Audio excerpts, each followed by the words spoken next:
তাহলে এবার বলুন আমাদের এখানে এসে কেমন লাগছে।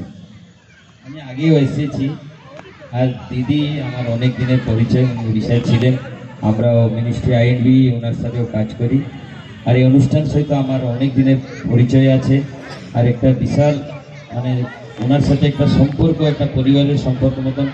যেদিন আমাকে বলেছেন যে আপনাকে গোপাল আসতে হবে, আর ওনার কথা আমি না কেটে, আমাদের শরীর খারাপ তবুও আমরা ওনার যেতে এসেছি।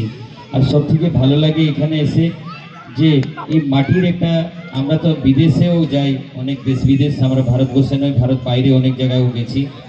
তো এখানে একটা মানে যে আমাদের প্রথম যে কালচার ছিল বা মানুষের যেটা আসল ছিল, আজকে সব মডার্নাইজ হয়ে যাচ্ছে, কিন্তু এই মাটির একটা আসলেই পরিচয় হচ্ছে, যেটা আমার ছিল সেইটাই আমি দেখতে পাই, সেইটা একটা বিশাল ব্যাপার এখানে।